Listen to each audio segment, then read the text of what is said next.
ફરીને એક વખત આપણે સર્વ વખત જીવતા છે, તાજગી તંદુરસ્તીમાં છે, માટે આપણે ઈશ્વર પોતાનો આભાર માની આજે ફરીને એક વખત આ જગ્યા પર ઈશ્વરનું નામ લેવાના માટે આપણે કપી શક્યા માટે પણ ઈશ્વર પિતાની સ્તુતિ કરીએ.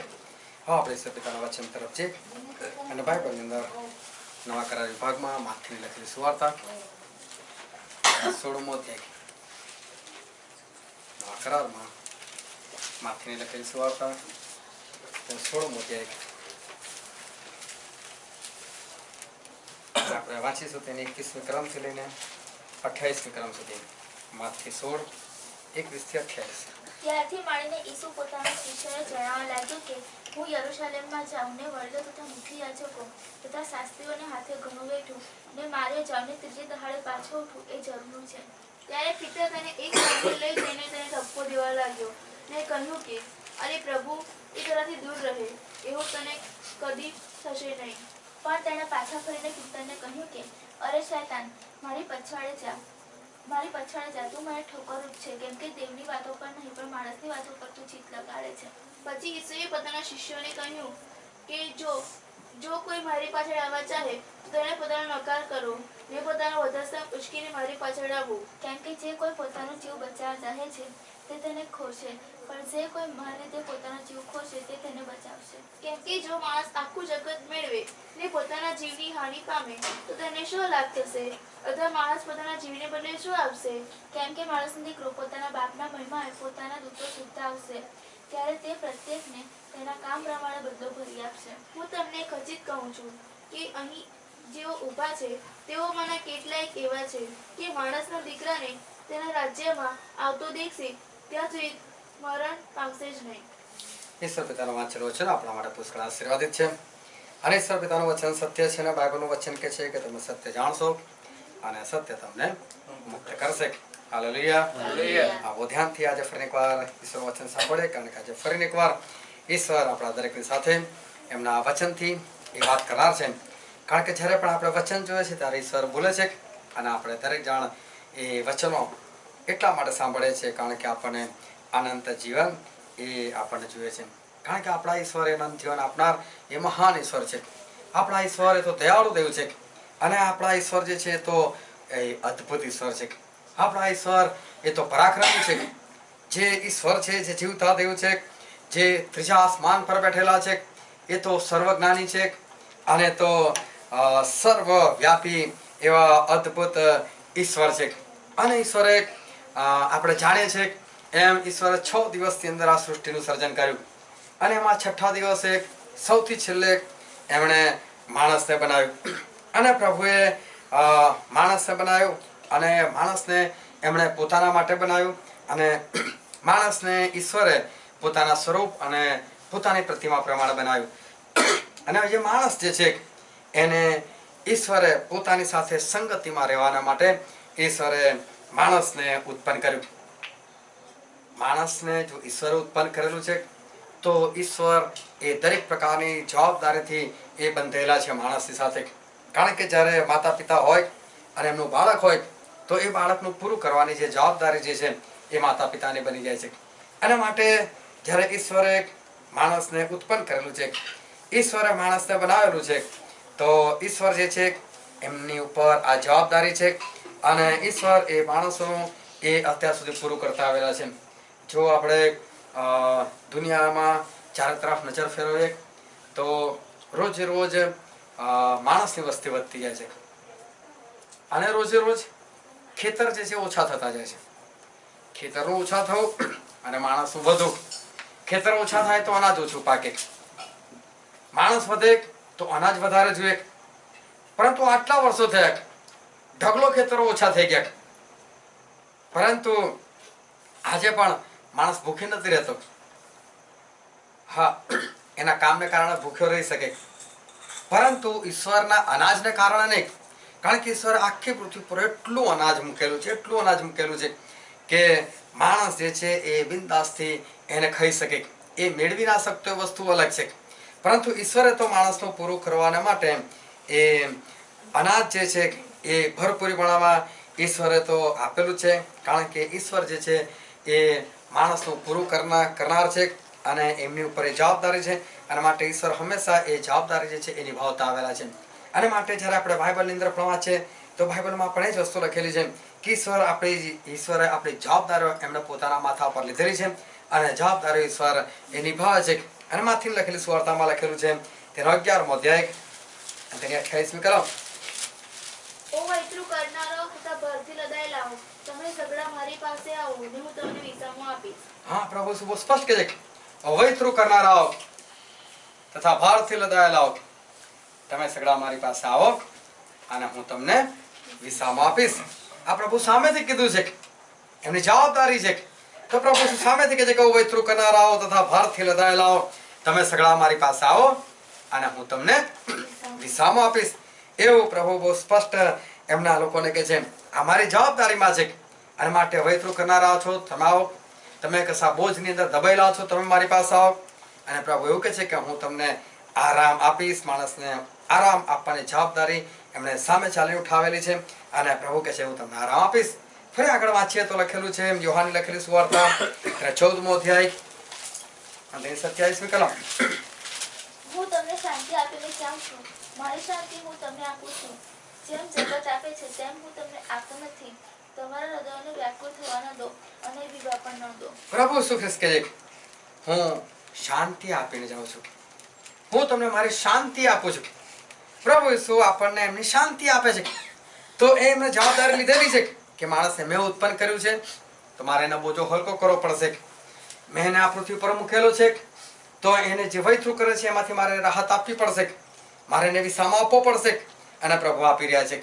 પ્રભુ કહે છે કે મેં માણસ ઉત્પન્ન કરેલો છે તો માટે મારે એને શાંતિ આપવી જોઈએ. અને પ્રભુ કહે છે કે હું મારી શાંતિ તમને આપીને જાઉં છું. અને પ્રભુ શું એમની પોતાની શાંતિ જે છે એ લોકોને આપે છે. ફરી માથીની સુવાર્તામાં લખેલું છે તેના 6ઠ્ઠો અધ્યાય, માથી લખેલી સુવાર્તા તેના 6ઠ્ઠો અધ્યાય તેની 8મી કલમ. એ માટે તમે તેઓના જેવા ન થાઓ, કેમ કે જેની તમને અગત્ય છે તે તેની પાસે માગ્યા અગાઉ તમારો બાપ જાણે છે. ઈશ્વર આ પૃથ્વી પર અત્યારે લગભગ 650 કરોડ કરતા વધારે વસ્તી, આપણા ભારતની વસ્તી લગભગ 125 કરોડ જેવી વસ્તી થઈ ગયેલી છે. અને તો પણ પ્રભુ શું એ બધાને શું અગત્ય છે એ પ્રભુ જાણે છે. કેટલી અદભુત વાત. કોને કેટલા કપડાં જોઈએ છે, કોને કેટલા પૈસા જોઈએ છે, કોને કેટલું અનાજ જોઈએ છે, એ પ્રભુને બધું ખબર છે. પ્રભુને દરેકની જરૂરિયાતો જે છે એ ખબર છે. અને પછી આગળ લખેલું છે એની 25મી કલમ. એ માટે હું તમને કહું છું કે તમારા જીવને સારું ચિંતા ન કરો, અમે શું ખાઈશું અથવા શું પીશું, અને તમારા શરીરને સારું ચિંતા ન કરો, અમે શું પહેરીશું. શું જીવ ખોરાક કરતા અને શરીર લુગડા કરતા અધિક નથી? બાઇબલનું વચન કેટલું સ્પષ્ટ છે. પ્રભુ કે તમે કશાની ચિંતા ના કરો કે છે. અમે શું ખાઈશું અને અમે શું પહેરીશું એની તમારે ચિંતા કરવાની જરૂર નથી. પ્રભુ કે છે હું બેઠો છું અને હું બેઠો છું તમને બધું આપતો રહીશ. અને માટે પ્રભુ આજે આપણા દરેકની સાથે વાત કરે છે કે ખાવા પીવા વિશે કે પહેરવા ઓઢવા વિશે આપણે કશા પ્રકારની ચિંતાની જરૂર નથી. ઈશ્વર આપણને એ બધું જ પૂરું પાડે છે. ઈશ્વરની પાસે બધું જ છે. આ માટે ઈશ્વર આપણને આ બધું જ એ પૂરું પાડે છે. અને ઈશ્વરે આપણને ઉત્પન્ન કરીને જ્યારે આ પૃથ્વી ઉપર મૂકેલા છે તો એમને એમ નથી મૂક્યા. તો પ્રભુ એમની જવાબદારીઓ જે છે એ જવાબદારીઓ પૂર્ણ રીતે એ નિભાવી રહ્યા છે. પરંતુ આજે માણસની પાસે આ બધી વસ્તુઓ જે છે એનો કદાચ અભાવ દેખાય છે. આ બધી વસ્તુઓ જે છે એ કદાચ માણસના જીવનમાં દેખાતી નથી. અને માણસ જે છે એ પોતે પ્રભુની ચિંતા પોતાની પર લઈ લે છે. પ્રભુએ આપવાનું છે, પ્રભુએ વિચારો કે 650 કરોડનું કઈ રીતે આપીશ. પરંતુ માણસ પોતે પોતાની ચિંતા લઈને ફરતો થઈ ગયેલો છે. અને ઈશ્વર જે કે છે હું આપીશ એને છોડીને માણસ પોતે આ બધું મેળવવાનો એ પ્રયત્ન કરે છે અને પોતે ચિંતા રાખે છે. પરંતુ પ્રભુ શું કે છે માર્કની લખેલી સુવાર્તા 9મો અધ્યાય 23મી કલમ. પણ ઈશ્વરે તેને કહ્યું કે જો તું કરી શકે, વિશ્વાસ રાખનારને તો સર્વ શક્ય છે. પ્રભુએ શું કીધું? વિશ્વાસ રાખનારને સર્વ શક્ય છે. હાલેલુયા. આમાંથી એક પણ વચન ખોટું નથી. પ્રભુ શું કહે છે કે વૈતરું કરનારાઓ, ભારથી લદાયેલાઓ, તમે સગડા મારી પાસે આવો અને હું તમને વિસામો આપીશ. આ ખોટું નથી. પ્રભુ ખાલી કહે છે મારી પાસે આવો, બસ. એવું નથી કે તાવ વૈતરું કરનારાઓ તમે થોડું વધારે ભણો અને વધારે સારી નોકરી કરો. મજૂરી કરવાનું બંધ કરો. એવું પ્રભુ શું નથી કહેતા. હા, પ્રભુ તો શું કહે છે, તું ભણેલો છે નથી ભણેલો મને કોઈ લેવા દેવા નથી. તારું શરીર કેવું છે, તારી શારીરિક શક્તિ કેવી છે, એનાથી મને કોઈ લેવા દેવા નથી. તો પ્રભુ કહે છે વૈતૃ કરનારાઓ, વૈતૃ કરનારાઓ, તમે મારી પાસે આવો કે આને હું તમને વિસાવમાં આપીશ. ઘણી વખત રોડ પર જતા હોય છે, રોડનું કામકાજ ચાલતું હોય છે, અને જ્યાં રોડ બનતો હોય છે ત્યારે ડામરથી રોડ બનતો હોય છે, અને ડામર જે છે એ એમનેમ કામ નથી લાગતો, એને પહેલાં ગરમ કરવો પડે છે. ગરમને પણ એને ઉકાળવો પડે, અને ભયંકર ગરમ હોય. જો એ ડામરનું એક ટીપું બી જો માણસની ઉપર પડી જાય તો એ ચામડીની અંદર ઘૂસી જાય. એ બધું લઈને જ બહાર આવે. થોડા વર્ષો પહેલાં હું જ્યાં રહું છું ત્યાં આગળ રોડ બનતો હતો, અને એક આવી રીતે ઉકાળેલું ડામરનું પીપળું જે છે મૂકેલું હતું, અને કૂતરું ત્યાં પાસેથી પસાર થયું. હવે એને ખજવાળ આવી હશે. આપણે તો હાથ આમ તેમ કરીને ખજવાડી લઈએ, પણ કૂતરા તો હાથ જ ના હોય. એટલે ખજવાડે કેમનું? એટલે એને પીઠ છે પેલા પીપળાએ ઘસવા લાગ્યો. હવે એને ખબર નહીં કે પીપળું ગરમ હશે, અને એને બરાબર ગરમ લાગ્યું. એકદમ હળ બળાઈ ગયો, અને હળ બળાઈ ગયો એમાં પીપને છે ધક્કો વાગી ગયો, અને પીપને ધક્કો વાગી ગયો, અને એ બધો ડામર એ સીધા કૂતરાની ઉપર. કૂતરું ભયંકર દાજી ગયું. એના એક વાળ એની ચામડી સુદ્ધા એ બધું ઉખડી ગયું, બધું ઉખડી ગયું. ડામર એ ગરમ ગરમ હોય છે, અને છતાં મેં લોકોને જોયા છે કે ઉનાળાની અંદર એ મજૂરો જે છે એ તડકાની અંદર આ રોડ બિંદાસથી લોકો બનાવતા હોય છે. એ લોકો વૈતરું કરતા હોય છે, અને છતાં તમે એમનું શરીર જુઓ ને તો આપણને એવું લાગે કે એનું શરીર કેટલું સરસ છે. એનું શરીર, શારીરિક શક્તિ, શારીરિક સૌષ્ઠવ એ બહુ તંદુરસ્ત આપણને જોવા મળે. અને હમણાં જ 500 ને 1000 રૂપિયાની નોટો બંધ થઈ ગઈ, અને જે જૂની નોટો હતી એના માટે સરકારે કહ્યું હતું બેંકમાં જઈને બદલાઈ નાખો. બધાની પાસે નોટો હતી એટલે બધો એક સાંપ્રત લેવા માટે દોડ્યા. 30મી ડિસેમ્બર સુધીનો ટાઈમ છે, પણ 30મી ડિસેમ્બર સુધી કોઈનો હોશ જ નથી. અને બધા લોકો જેને લાઈનો લગાવી દીધી, અને એક બેંકનો મેનેજર મરી ગયો. આ બધી ભીડ જોઈને સતત કામથી એને શું કામ કરવાનું હતું મેનેજર? એ પોતે થોડો નોટો આપવા માટે બેઠેલો. એ તો ખાલી બધાને ઓર્ડર જ કરવાનો છે ને, તું આ રીતે કરજે, તું આ રીતે કરજે, ના આટલી સાવચેતી રાખજે. એના સિવાયનું શું કરવાનું? પશ્ચાતાપ, માનસિક દબાણ, અને એ માણસ મૃત્યુ પામ્યો. કેટલી ભયંકર વાત! તો તડકાની અંદર કામ કરે છે, આ એસીની અંદર બેસે છે, અને તો પણ મરી ગયો. એવું નથી કે વૈતૃ કરનાર એટલે આવી મજૂરી કરનાર. વૈતૃ કરનાર એટલે ગમે તે હોઈ શકે, શારીરિક માનસિક ગમે તે વૈતૃ કરનાર હોઈ શકે. પ્રભુએ દરેકને માટે કહે છે કે વૈતૃ કરનારા તથા ભારથી લેતા તમે મારી પાસે આવો, તમને વિસામ આપીશ. પ્રભુ બિંદાસ લોકોને કહે છે. પ્રભુ કહે છે હું શાંતિ તમને આપું છું, હું મારી શાંતિ હું તમને આપીને દઉં છું. પ્રભુ કહે છે તમારી સગળી જરૂરિયાતો તો મને ખબર છે. તમે પ્રાર્થના એને માગશો જ નહીં.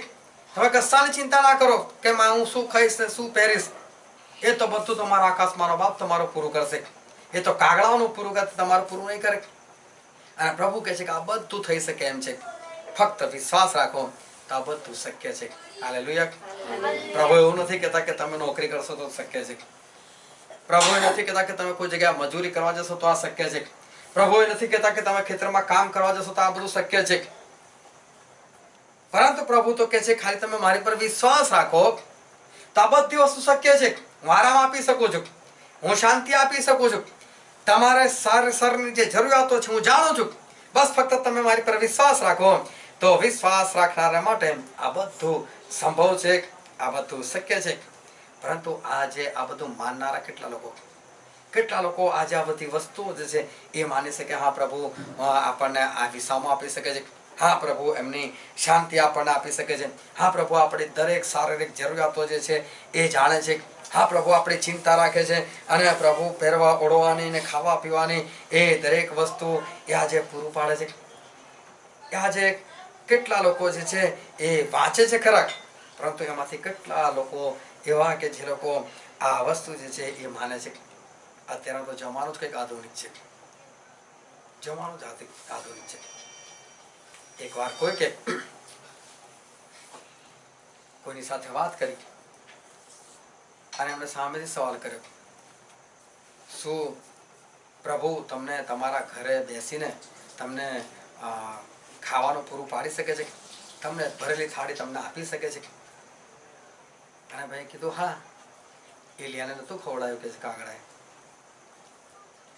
અને સાંભળવાને એટલું બધું આશ્ચર્ય થયું, તમે કયા જમાનામાં જીવો છો કે છે? એ તો એલિયાનો જમાનો હતો, આ જમાનો નહીં કે છે. આ જમાનામાં આવું બધું શક્ય નથી કે છે. પ્રભુ આજે પણ નથી બદલાયા, એમનું વચન પણ આજે નથી બદલાયું.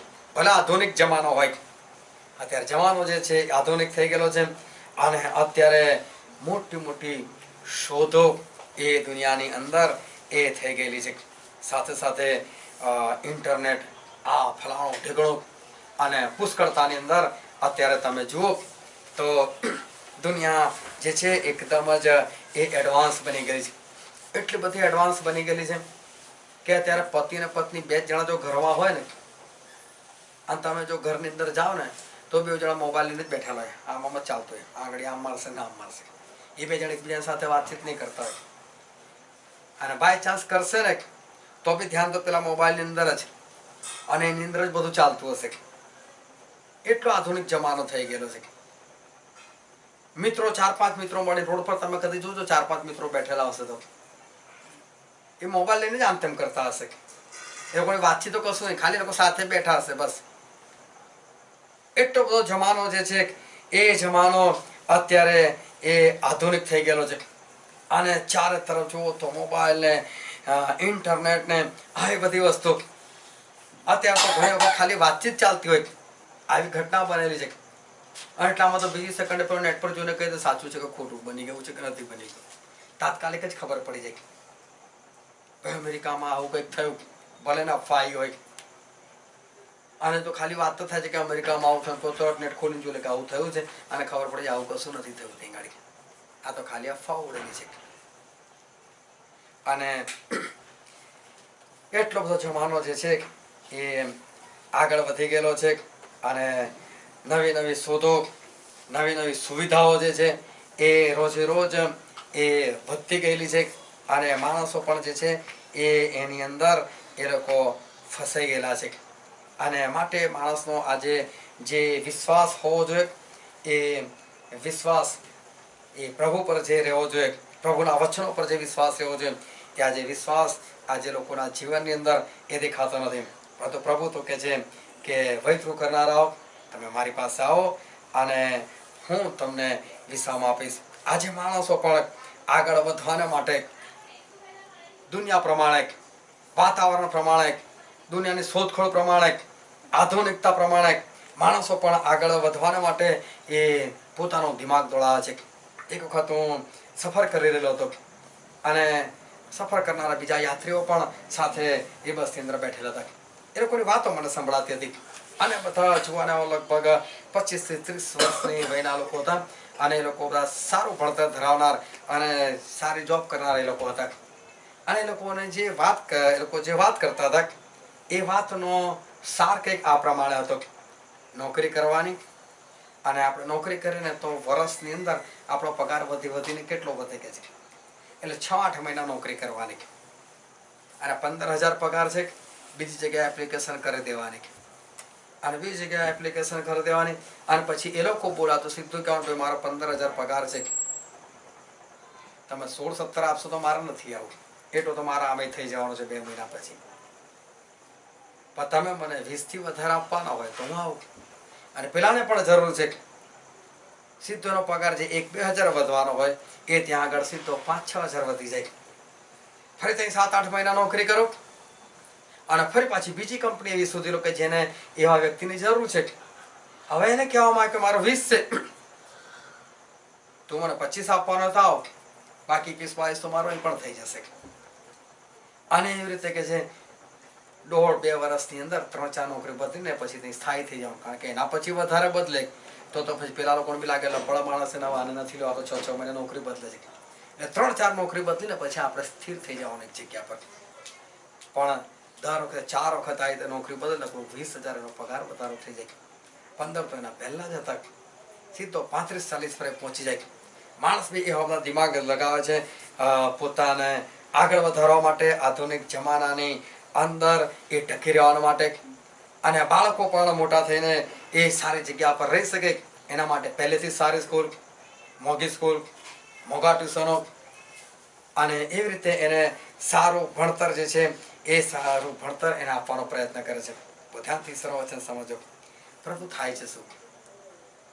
માણસ આ બધું કરવામાં સફળ તો થાય છે, એનો પગાર કદાચ વધી જાય છે, બાળકને કદાચ સારી જગ્યા પર રાખે છે, બાળક કદાચ સારી રીતે ભણે છે, એનો માનસિક વિકાસ કદાચ વધારે સારો થાય છે, પરંતુ જે પરિણામ જે છે એ પરિણામ ખરેખર શું આવે છે? હમણાં ગયા અઠવાડિયે મારે એક કુટુંબને મળવાનું થયું અને એ લોકોએ મને જે પ્રાર્થના વિનંતી આપી, એમના પોતાના જુવાન છોકરા માટે પ્રાર્થના વિનંતી આપી. છોકરો એન્જિનિયરિંગ કરી રહ્યો છે, 12મા સુધી છોકરો બહુ જ સારો ભણ્યો અને કોલેજમાં ગયા પછી એને એવા મિત્રો મળી ગયા, બહાર હરવા ફરવા લઈ જનાર, ખોટા રસ્તા પર લઈ જનાર એવા મિત્રો મળી ગયા. એ છોકરો છેલ્લા વર્ષમાં આવ્યો, પરંતુ પહેલું વર્ષ અને બીજા વર્ષ એમાં પણ એક બબે વિષયની એને પરીક્ષા આપવાની બાકી છે, કારણ કે એમાં નપાસ થયો છે. કોલેજની ભાષામાં એને ટીકે છે અને હજુ છેલ્લા વર્ષની એને ફાઇનલ એક્ઝામ પણ આપવાની છે અને એવું કહે છે મારે નથી ભણવું. એ નાનો હતો ત્યારે એના માતા પિતાએ કેવા સપના જીવ્યા છે, આટલો ખર્ચો કરીશ, સારી સ્કૂલમાં ભણાવીશ, એને સારું ભણતર આપીશ. વધુ 12મા સુધી બહુ સારું ચાલ્યું. કોલેજમાં ગયા છે તારે એ વિચાર્યું છે હવે 3 જ વર્ષ 4 જ વર્ષ અને પછી મારો છોકરો નીકળશે, ખૂબ સારી કમાણી કરશે, અમારી આર્થિક પરિસ્થિતિ વધારે સારી થશે. એની જગ્યા પર પ્રભુ પાસે આવવાનું થઈ ગયું. હવે વિનંતી આપવામાં આવે છે કે તમે મારા છોકરો જે છે એ છોકરા માટે પ્રાર્થના કરો. એક છોકરીને ભણાઈ ગણાઈ 12મા ધોરણમાં ખૂબ સારા માર્કે પાસ થઈ, સારું જડાયું અને ત્યાર પછી એને નર્સિંગમાં મોકલી દીધી. નર્સિંગનું પણ છેલ્લું વર્ષ અને એવા છોકરા સાથે સંબંધ થઈ ગયો જે છોકરો હાવ બાળ છે, ભણેલો જ નથી અને છોકરી એની સાથે જતી પણ રહી. એ ભયંકર પરિસ્થિતિ. મા બાપે લાખો રૂપિયા ખર્ચ્યા એ ભણાય એક આશામાં કે કાલ ઉઠીને અમારું જીવન આ છોકરાને લીધે કંઈક સારું થશે, પરંતુ કંઈ જ નહીં. આધુનિક જમાનો, આધુનિક શોધખોળો, આધુનિક વાનાઓ એને પ્રાપ્ત કરવાના માટે, એની અંદર ટકી રહેવાના માટે માણસ આ બધા પ્રયત્નો કરે છે, પરંતુ એના પરિણામો ઘણી વખત બહુ જ ઊંધા એ પરિણામો જે છે એ આવતા હોય છે. બહુ જ ઉલટા પરિણામો એ આવતા હોય છે અને માણસને જે મળવું જોઈએ, માણસે જે વિચાર્યું છે એ વિચારેલી વસ્તુ એના જીવનની અંદર થતી નથી. કેમ આજે લોકોના જીવનની અંદર આ પ્રમાણેની પરિસ્થિતિ? કેમ એ વિશ્વાસીઓ જે કહેવાય છે, જે ખ્રિસ્તીઓ કહેવાય છે, એ લોકોના ઘરની અંદર પણ આવી પરિસ્થિતિ? હમણાં જ ગઈકાલે એક ભાઈનો મળ્યો અને એમની છોકરીને વર્ષોથી દુષ્ટાત્મા વળી ગયેલો છે. એને પણ લોકો ત્યાં ચર્ચમાં લઈને આવ્યા અને મા અને બાપ બેવ એ છોકરીનો હાથ પકડીને લોકો નીકળ્યા ને કે જેથી કરીને છોકરી કંઈક વિચિત્ર વર્તન ના કરે. પણ મને તો ખબર હતી અહીંયા શું પ્રોબ્લેમ છે. અને પછી એના બાપે મને જોયો અને મારી પાસે આવ્યો અને મારી પાસે આવીને મને કીધું, મને કે સ્ટેનલી મારી પાસે 200 સેવકોનું લિસ્ટ છે. 200 સેવકોનું પણ શાના માટે છે મને તો ખબર ના પડી. મેં કહ્યું શું કરો છો? હું 200 સેવક માટે પ્રાર્થના કરું છું, નામ દઈને પ્રાર્થના કરું છું. આ સ્ટેનલીમાં મોટી વાત તારું પણ નામ છે કે તારા માટે મેં પ્રાર્થના કરું છું. તારા માટે તો એટલા માટે પ્રાર્થના કરવાની કે એક વાર તું મારી છોકરી માટે પણ આવેલો પ્રાર્થના માટે કે અને આજે જો મારી છોકરીને કેટલું સારું છે કે કશું સારું નતું.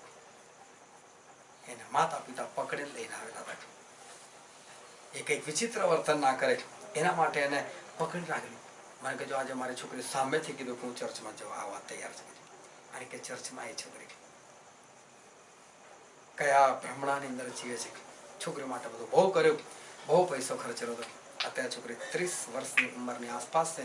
નથી લોકો લગ્ન કરાવી શકતા, નથી લોકો ઘરમાં રાખી શકતા. એવી પરિસ્થિતિ અંદર છે. માણસો કરે છે કેટલું બધું, પરંતુ એના પરિણામો જે પ્રમાણે મળવા જોઈએ એ પ્રમાણે મળતા નથી. અને કેમ આવું બધું જે છે એ માણસના જીવનની અંદર થાય છે. બહુ ધ્યાનથી હવે ઈશ્વરનું વચન સમજો. કેમ કે અત્યારે આપણે જે વચન જોવા જઈ રહ્યા છે, બની શકે એની અંદરની પરિસ્થિતિમાં એ તમે પોતે પણ હોઈ શકો.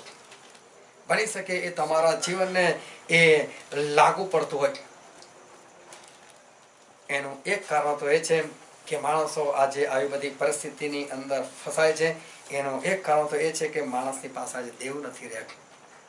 અને માણસ જે છે એ માણસની ઈચ્છાઓ જે છે એ અમર્યાદિત છે. માણસની ઈચ્છાઓ અમર્યાદિત છે. એક વખત એક સાધુ ભીખ માંગનાર વ્યક્તિ, અને એના હાથમાં પેલું ભિક્ષા પાત્ર હતું, અને સીધો પહોંચી ગયો રાજા પાસે અને રાજાને કહે છે કે મને ભીખ આપ. રાજાએ કીધું કે આને આપો. પણ પેલા ભાઈએ એવું કીધું, મારી એક શરત છે, હું છે ને મારું ભિક્ષાનું જે પાત્ર છે ને એ આખું ભરાઈ જાય ને એટલું જ મને જોઈએ. એનાથી વધારે બી ના જોઈએ ને એનાથી ઓછું બી ના જોઈએ. મારું પાત્ર ભરાઈ જવું જોઈએ. અને રાજાએ કીધું કે વાંધો નહીં, ચોક્કસ, આમાં કઈ બહુ મોટી વસ્તુ, આટલું તો તને સોનું આપી શકું એમ છું. રાજાએ વિચાર કરે એટલે ના આપીશ, મને કોઈ વાંધો નથી, પણ કે મારી શરત આ છે, આપવું હોય તો પૂરું ભરીને આપવું. અને અત્યાર સુધી એવું થયું છે કે આ પાત્ર છે ને કદી ભરાતું જ નથી. રાજા કેવું તો હતું, હું તો ભરી આપીશ તને. આ રાજાએ તો નોકરોને આદેશ કર્યો, જાઓ સોના મોરો લઈ આવો કે છે. સોના મોરો લાય, સોના મોરો નાખવામાં આવી. સોના મોરો નાખ નાખ નાખ નાખ કરે છે. પાત્રમાં હાથમાં છે, પાત્ર ભરાતું જ નહીં, પાત્ર ભરાતું જ નહીં. રાજા થાકી ગયો, આટલું બધું સોના મોરો નાખ્યું, બધી ગઈ કઈ કે છે. એને લાગ્યું ચોક્કસ આ જાદુ ક્રિયા કરનાર વ્યક્તિ લાગે છે. ભાઈ તું કશું જાદુ કરી રહ્યો છે, કશી જાદુ ક્રિયા તને આવડે છે, આટલું બધું મેં સોના મોરો નાખી ગઈ કઈ. તો હું રસ્તામાં આવતો હતો ને કે છે, તો રસ્તામાં સ્મશાન આવ્યું કે છે, અને સ્મશાનની અંદર એક લાશ બાળીને લોકો જતા રહેલા હતા. મરી ગયો હશે, એની ડેડ બોડી હતી. અને મારી પાસે તો ભીખ માંગવા માટે કશું વાસણ પણ નહોતું, પણ બધું આગ ઠંડી થઈ ગયેલી હતી. અને એની જે ખોપડી હતી ને એ મને મળી જાય, એટલે મેં ખોપડી લઈ લીધી. અને કે માણસની ઈચ્છાઓ એટલી બધી હોય છે, એનો અંત જ નથી આવતો. એક પૂરી કરો તો બીજી, બીજી પૂરી કરો તો આ એનું વાસણ છે કે કેટલું પૂરું થાય કે ભરાય જ નહીં આવતો કે છે. માણસની ઈચ્છા જ અમર્યાદિત છે, એ ભરાય જ નહીં, એ પૂરું જ નથી થતું. એના કારણે માણસો જે છે એક તો દેવ નથી, અને ઉપરથી એક પછી એક ઈચ્છાઓ, એક પછી એક ઈચ્છાઓ, અને એટલે માણસો જે છે એ દુઃખી થઈ જાય છે. બીજી બાબત જે છે, માણસની અંદર રહેલો અસંતોષ. ધ્યાનથી સર્વચન સમજો. એક તો ઈચ્છાઓ મર્યાદિત, એના કારણે પ્રભુ પાસે માગ માગ કરત હોય, પછી એવું લાગે પ્રભુ કેટલું આપશે, પોતે જ મહેનત કરવા માંડી જાય. બીજી બાબત છે અસંતોષી જીવ. એના જીવમાં સંતોષ નહીં. એ ખેડૂત હતો, આ થોડી ઘણી એની પાસે જમીન, અને ખેડ્યા કરે, પણ બહુ સંતોષી માણસ છે. આ સંતોષ હોય ને એટલે માણસે સુખ જ હોય. એને સંતોષ હતો, જે કે એની આવક હતી એમાં એ સંતોષ હતો. પણ એક દિવસ એની પાસે એક માણસ આવ્યો, અને એક માણસ આવીને એને વાત કરી, તારી પાસે હીરો છે કે? પેલો કે હીરો શું હોય કે? હીરો નહીં ખબર કે છે, આટલી બધી જમીન છે ને આટલું બધું અનાજ પકાવતો ને હીરો નથી ખબર કે? ના, મન નથી ખબર. અરે ખાલી તારા અંગૂઠા જેટલો હીરો હોય ને તો આખું તારું શહેર ખરીદી લે, એટલો મોંઘો હોય કે છે હીરો. હીરો કે બસ ખાલી અંગૂઠા જેટલો આખું શહેર ખરીદી લે? અરે કઈ નહીં, જો તારી મુઠ્ઠી જેટલો ભૂલથી મળી જાય ને તને તો તું આખી દુનિયા ખરીદી લે કે છે. અને પેલાનો સંતોષ નો પદો જતો, આટલી બધી જમીન કામની શું? એના કરતા આટલો હીરો હોય તો સારું, આખું શહેર જ ના ખરીદી લેવાય. અને જમીન પડતી મૂકીને તો હીરો શોધવા માટે નીકળ્યો. હીરો શોધવા માટે નીકળ્યો. એને કે બસ કઈથી હીરો મળી જાય, કઈથી હીરો મળી જાય, કઈથી હીરો મળી જાય. તો શોધવા માટે બી તો પૈસા જોઈએ. પાછો આવ્યો, અને જમીન વેચી નાખી. જમીન જ વેચી નાખવા દે, પૈસા મળશે ને બસ હીરો શોધી નાખવું. એક વાર જઈ હોય ત્યાંથી હીરો શોધી કાઢો. અને જમીન વેચી નાખી. જમીન વેચી નાખી, અને પછી તો હીરો શોધવા માટે નીકળી ગયો. અને પછી પૈસા બી એના ગયા, હીરો એને મળતો નથી. અસંતોષ, દુઃખી એવી પરિસ્થિતિની અંદર એ ભાઈ આત્મહત્યા કરી નાખી, ડૂબીને મરી ગયો. ના હીરો મળે છે, ના કમાણી કશી છે, જે હતી એ પણ બધી જઈ રહેલી છે. અને નિરાશાના કારણે, હતાશાના કારણે, અસંતોષના કારણે, દુઃખને કારણે એ માણસે આત્મહત્યા કરી નાખી. એક દિવસ જાણે પેલા હીરોની વાત કરેલી. એકવાર ત્યાં આવેલા જોવા તો દેખ પેલો માણસ શું કરે છે, અને ત્યાં હતો કોઈ બીજો માલિક. તો કે આ જમીનનો માલિક તો કોઈ બીજો હતો. તો કે હા મને કે જમીન વેચી નાખી, કે છે જમીન વેચી નાખી. પણ પેલો જયારે જમીન ખેડતો હતો તો બાજુમાંથી એક પાણી જતું હતું, જે એ લોકો સિંચાઈ માટે લોકોને કામ આવતું હતું. અને પેલો ખેડતા ખેડતા એકવાર એને એવું થયું કંઈક પરસેવો રેબઝેબ થશે ગમે તે, એને થયું લાય થોડું પાણી પી લઉં અને થોડું મોઢું હું જરા ધોઈ લઉં. અને ત્યાં જઈને પાણીમાં એ જવા જાય છે ત્યાં દૂર એક પથ્થર પડેલો હતો, અને પથ્થર પડતો, પથ્થર બહુ ચમકતો હતો. અને પથ્થર બહુ ચમકતો હતો તો એને પથ્થરને ગમી ગયો, એટલે પથ્થર એ ઘરે લઈ આવ્યો. અને પછી પથ્થર ઘરે લઈ આવ્યો અને પેલો હીરાવાળો ત્યાં આવ્યો. આની સાથે વાતચીત ચાલે છે કે ભાઈ માલિક ગયો હતો કે તો ભાઈ જમીન વેચીને જતો રહ્યો ને, તો આવી રીતે કંઈક કશી સુધમાં નીકળેલો ને તો એણે આત્મહત્યા કરી નાખી, અને જમીન એને તો મને વેચી નાખેલી છે કે. અને પછી એ લોકો બે જણા એમના ઘરમાં બેસીને શાંતિથી વાત કરતા હતા, અને ત્યાં પેલા પથ્થર પર પેલાની નજર પડી. તો કે આ હીરો તારી પાસે કઈથી આવે? તો કહે છે મારી પાસે કોઈ હીરો નહીં. કે તો કે આ શું છે? કે હું હીરાનો પારખું છું, લાય છે મારી પાસે. આ જોવું દાદા કે બહુ મૂલ્યવાન હીરો છે કે તારી પાસે કઈથી આવે? કે પેલો કઈ પેલો એની શોધમાં નીકળીને મરી ગયો, એના ખેતરમાં જ હીરા હતા. તો કે આવા તો બધા બહુ છે કે. તો કઈ ચલો દેખાડો કે એને ખેતરની બાજુ જે પાણી હતું ઢગલો. પપ્પા સંતોષ આવ્યો ને, માણસ આત્મહત્યા કરીને એ મરી ગયો, એ ખલાસ થઈ ગયો. ઈશ્વરને એ જીવન સોંપતો નથી, પરંતુ માણસના જીવનની અંદર એક અસંતોષ આવે એના કારણે એ માણસ જે છે એ ઘણી વખત આવી રીતે મૃત્યુને એ મળી જાય છે. અને માણસના જીવનની અંદર જે સુખ નામની વસ્તુઓ છે એ જતો રહે છે. ઘણી વખત તો માણસે કોઈ પ્રકારનું દુઃખ નથી હોતું, પરંતુ એને દુઃખ શાનું હોય છે? તો કે બીજાના સુખને જોઈને. એ બીજાનું સુખ જોવે અને એને પોતાના દુઃખ થઈ જાય. બીજાના સુખી જોવે, બીજાના જીવનની અંદર બીજાની પાસે વસ્તુઓ જોવે અને એ પોતે દુઃખી થઈ જાય. પેલાની પાસે આટલું બધું કેમ? પેલાનું ઘર કેમ મારા કરતા વધારે સારું? પેલાના કપડાં કેમ આવા? એની પાસે કેમ આ વસ્તુ છે? એની પાસે કેમ પેલી વસ્તુ છે? એક માણસ હતો ને બહુ મોટો વેપારી, અને એની પાસે તો ઢગલો સોનું ચાંદી રૂપો પૈસા, એની પાસે ઢગલો વસ્તુ હતી. અને એના બે છોકરાઓ હતા, અને બે છોકરાઓ હતા પણ બંને છોકરાઓ જે છે એના બાપને કદી કોઈ કામની અંદર મદદ ના કરે. અને એટલે ધ્યાન રાખવા પડે. અને એ માણસની પાસે એને ચિંતા કે મારા બે છોકરા કશું કરતા નથી, કશું કરતા નથી. અને એક દિવસ એને બંને છોકરાને બોલાયા અને તિજોરી ખોલીને દેખાડે, જો મારી તિજોરી કે છે, મેં આટલું બધું ભેગું કરેલું છે કે આ બધી વસ્તુ તમારી જ છે કે આ તમારી છે. હીરા સોનું ચાંદી જે બી છે બહુ તમારું છે, પણ તમે બી તો કંઈક કરો, તમે બી તો ટકાઈ રાખવાના માટે કશું કરો, કંઈક મહેનત કરો. અને પેલા બે ભાઈઓ જોયું તો બે ભાઈઓને લાગ્યું કે આટલું બધું મળતું હોય તો કશું કરવાની જરૂરત નથી, આનાથી આપણી જિંદગી આરામથી જતી રહેશે. અને એવું થયું કે થોડો જ વખત થયો અને બાપા જે છે એ બાપા મૃત્યુ પામ્યા. થોડો સમય થયો અને આ બે ભાઈઓ જે છે એને ખબર પડી ગઈ હવે અડધું મારું અને અડધું પેલાનું. પણ નાના ભાઈને એવું લાગ્યું મોટો ભાઈ ના હોત તો બધું મને જ મળી જાત ને. એ નક્કી કરી નાખ્યું મોટા ભાઈને ખલાસ જ કરી નાખો, મારી નાખો. આવા જ મોટા ભાઈએ બી વિચારી નાખ્યું કે નાનો ભાઈ ના હોત તો બધું મને જ મળતું ને, નાના ભાઈને ખલાસ કરી નાખીશ. એટલે મોટો ભાઈ તો જે છે એ મોટું ખંજર લઈને જ બેઠો ઘરમાં, આવે એટલે ઉડાઈ નાખું કે આજે તો. આ નાનો ભાઈ જે છે એના રૂમમાંથી એ ખાવાનું બનાવીને લાવે ને અંદર ઝેર નાખીને આવે, આ તો ઝેર આપીને એને મારી નાખું.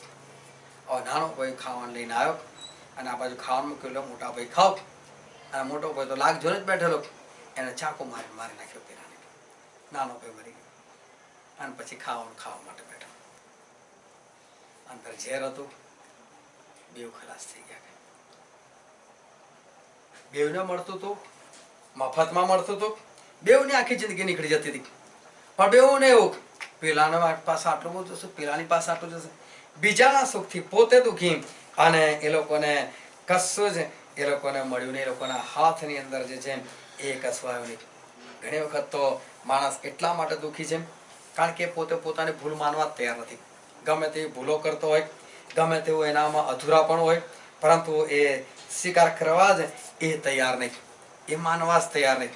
એક હતો એક મૂર્તિ બનાવનાર વ્યક્તિ, પણ મૂર્તિ એટલી આબેહૂબ બનાવે કે જો મૂર્તિને જે કલરના કપડાં પહેરેલા છે એ જ કલરના કપડાં પહેરાવીને જે તે વ્યક્તિને બાજુમાં ઊભા રાખે અને જો પેલો શ્વાસ રોકીને ઊભો રહે તો પૂરી તાકાત નથી કે કહી શકે કે આ બેમાંથી અસલી કોણ છે ને નકલી કોણ છે. એટલી આબેહૂબ મૂર્તિ બનાવે કે એક મૂર્તિ અને એક ઓરિજિનલ વ્યક્તિ એ બેને જો સાથે રાખે તો માણસ ઓળખી જ ના શકે. એટલું જોરદાર એનું કામકાજ. પરંતુ એકવાર આ મૂર્તિકારને કોઈકની સાથે દુશ્મની થઈ ગઈ અને કોઈકની સાથે દુશ્મની થઈ ગઈ અને એણે નક્કી કરી નાખ્યું કે આ મૂર્તિ બનાવનારા તો મારે જ નાખીશ. અને કઈથી આ મૂર્તિ બનાવનારને ખબર પડી કે પેલો મને મારવા માટે આવવાનો છે. એટલે એણે શું કર્યું, એના પોતાના ઘરની અંદર એણે પોતાની જ 15-20 મૂર્તિઓ બનાવી નાખી. આ બેહૂબ પોતાના જેવી છે. અને જે કપડાં મૂર્તિને પહેરેલા જેવા ટાઈપના એવા જ કપડાં એણે પોતે બી પહેરી લીધા. અને પેલો મારવા માટે આવ્યો એટલે પણ મૂર્તિની જેમ એક બાજુ ઊભો થઈ ગયો. પેલો જે મારવા આવનાર છે તો આવી ગયો, પણ એણે જોયું કાં તો ચારે બાજુ છે અને આમાંથી અસલી કયો કે છે, આમાંથી અસલી કયો. એટલે એને બી આઈડિયા દોડાઈ. આ મૂર્તિ જેણે બી બનાવેલી છે પણ બરાબર તો નથી જ બનાવી. એ તરત પેલો શું ભૂલ દેખાય તને, સીધો ઉડાઈ નાખ્યો. માણસ ભૂલ સ્વીકારવા તૈયાર નહીં. એને સ્વીકાર લે હા ભાઈ હશે ભૂલ, છોડ બહાર નથી નીકળતું. અને એના કારણે આ બધી બાબતોને કારણે માણસના જીવનની એની જે ઈચ્છાઓ છે અમર્યાદિત છે. માણસ પોતે અસંતોષી બની જાય છે એના કારણે. માણસ બીજાનું સુખ જોઈને પોતે દુઃખી બને છે એના કારણે. અને માણસ પોતાની ભૂલ નથી સ્વીકારી શકતો. એના કારણે આ માણસ છે અત્યારે આ દુનિયાની અંદર દુઃખી છે. માટે એને કપડા માટે કે રહેવા માટે કે એને ખાવા માટે એને કદાચ તકલીફ વેઠવી પડે છે. પરંતુ પ્રભુ તો કહે છે કે પવિત્રો કરનારાઓ તથા પાર્થિવ લાવો, તમે સગડા મારી પાસે આવો અને હું તમને વિસામો આપીશ. પ્રભુ કહે છે હું મારી શાંતિ તમને આપીશ. પ્રભુ તો કે તમને જે અગત્ય છે તો હું જાણું છું કે મને બધું ખબર છે, તમને સારી જરૂરત છે. અને પ્રભુ કે તમારા શરીરને સારું કે અમે શું પહેરીશું, તમારા જીવને સારું અમે શું ખાઈશું, એની તમે ચિંતા ના કરો. હું બેઠેલો છું બધી બાબત માટે. હું ચિંતા કરીશ પણ તમે લોકો ચિંતા ના કરો, એવું પ્રભુ કહે છે. એ 650 કરોડની ચિંતા કરતા એ અચકાતા નથી. હું બધું પૂરું કરી શકું છું પણ તમે તમારી પણ ચિંતા ના કરો, હું બેઠેલો છું, એવું પ્રભુ કહે છે. અને પ્રભુ કહે છે આ બધું એના માટે શક્ય છે કે જે વિશ્વાસ રાખે છે. તો વિશ્વાસ રાખનારા માટે તો આ બધું સંભવ છે. વિશ્વાસ રાખનારા માટે તો આ બધું શક્ય છે. પ્રભુ એવું કરી શકે છે. પરંતુ આજે માણસના જીવનની અંદર આ બધી બાબતો જે છે દેખાતી નથી. કારણ કે એની જ પોતાની ઈચ્છાઓ વધી ગયેલી છે. એના જીવનમાં અસંતોષ છે. એ બીજાના સુખથી દુઃખી થનારો વ્યક્તિ બની ગયેલો છે. બીજાનું સુખ એનાથી દેખાતું નથી અને પોતે કોઈ ભૂલ કરે છે એવું સ્વીકારવા તૈયાર નથી. અને આ બધી બાબતોના કારણે આજે માણસ ઈશ્વરના વચન પર જે વિશ્વાસ કરવો છે એ વિશ્વાસ એ કરી શકતો નથી. પરંતુ આજે આપણે જે વચન વાંચેલું હતું માંથી લખેલી સુવાર્તા તેનો 16મો અધ્યાય અને આપણે વાંચી તેની 21મી થી લઈને 28મી કલમ સુધી. અને પ્રભુ ત્યાં સુખી રહેવાનો એક સીધો સાદો એક રસ્તો દેખાડે છે આપણને. અને ત્યાં બાઇબલનું વચન એવું કહે છે માંથી લખેલી સુવાર્તા તેનો 16મો અધ્યાય અને તેની 24મી કલમ. પછી ઈસુએ પોતાના શિષ્યોને કહ્યું કે જો કોઈ મારી પાછળ આવવા ચાહે તો તેણે પોતાનો નકાર કરવો ને પોતાનો વધસ્તા મુચકીને મારી પાછળ આવવું. હા, પ્રભુ તો બહુ સ્પષ્ટ કહે છે તમે તમારી ખાલી ઈચ્છાને મારા પણ પછી હું બેઠેલો છું. મારી પાછળ આવવું હોય તમે તમારી ઈચ્છાને મારી કાઢો અને પછી જો હું બેઠેલો જ છું. આ પ્રભુ બહુ સ્પષ્ટ એ આપણને કહી રહેલા છે કે તમે તમારી ઈચ્છાને મારી કાઢો. માણસે પોતાની ઈચ્છાઓ છે એને કારણે માણસ પોતાનું પેટ ભરી શકતો નથી. એને સંતોષ મળતો નથી, એને શાંતિ મળતી નથી, એને સુખ મળતું નથી. પરંતુ ગમે એટલો પગાર હોય ને, ગમે એટલા સારા બાળકો હોય ને, ગમે એટલી સારી સ્કૂલમાં ભણાવો ને તમે અત્યારે જે વિચારો છો એ ભવિષ્યમાં થશે જેની કોઈ ગેરંટી નથી ને કોઈ ખાતરી નથી. અને ભવિષ્યમાં પસ્તાવું એને કદાચ આજે પસ્તે એવું સારું છે.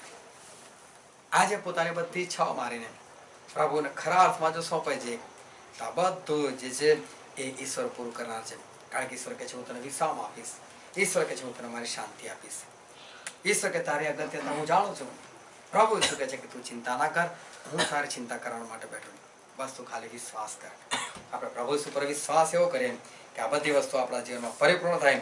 કારણ કે ફક્ત બોલતા નથી, ફક્ત વચન આપતા નથી, પરંતુ વચન પ્રમાણે એ હંમેશા કાર્ય કરે છે.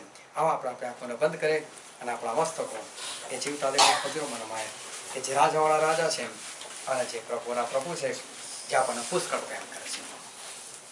વાલાઓ, પ્રભુ ઈસુ હજુ પણ આપણી મધ્ય છે. એમની વાણી આપણી મધ્ય છે. પ્રભુ કહે છે કે વૈત્રો કરનારાઓ તથા ભારથી લદારા તમે મારી પાસે આવો, હું તમને વિશ્રામ આપીશ. પ્રભુ કહે છે તમારી શાંતિ તમને આપીશ. પ્રભુ કહે છે, પ્રભુ આપણી સાથે વાત કરે છે અને પ્રભુ આજે આપણને કહે છે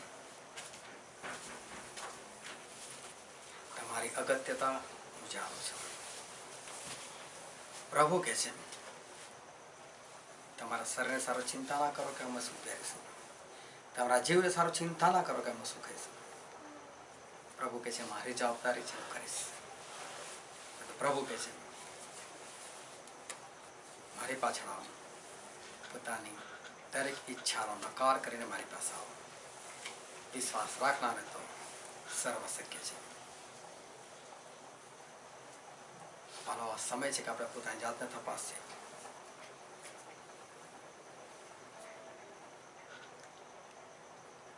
પોતાની જાતને સવાલ કરો, શું મારું જીવન તો એવું નથી કે મારી ઈચ્છાઓ એક પછી એક વધતી જ જાય છે, વધતી જ જાય છે? મને કોઈ જગ્યાએ સંતોષ મળતો નથી. અને સંતોષ મળે છે થોડા સમય માટે, ફરી પાછી બીજી લાલસાઓ, બીજી ઈચ્છાઓ અને ફરી પાછો અસંતોષ. પોતાની જાતને સવાલ કરીને પૂછી જાઓ, શું મારામાં તો એવી વાત નથી કે બીજાનું સુખ જોઈને હું દુઃખી થઉં છું? પોતાની જાતને તપાસી જાઓ.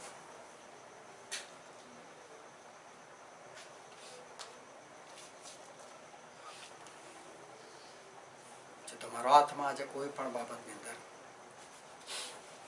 એ તમે દોષી ઠરાવે છે, તો વાલો સમય છે કે એ વાતને આપણે ફેંકી દઈએ. પ્રભુ કહે છે મારા દીકરા, મારી દીકરી, પોતાની જાતનો નકાર કર, બાકીનું બધું હું પૂરું કરાર છું. વાલા તમારું પૂરું કરશે. યોજના બનાવવાનું બંધ કરીએ. આપણે સંતોષી બનીએ, અસંતોષને દૂર કરીએ. બીજો સુખી છે એના કારણે આપણે દુઃખી થવાની જરૂર નથી. પરંતુ પ્રભુ કહે છે હું તને વિશ્રામ આપીશ, હું તને શાંતિ આપીશ. તારી અગત્યતા હું જાણું છું, તું ચિંતા ના કરીશ, હું બેઠેલો છું. એ વચન પર આપણે પૂરો વિશ્વાસ કરીએ. એમના વચન પ્રમાણે આપણે પાછળ છીએ અને આપણે આગળ વધીએ.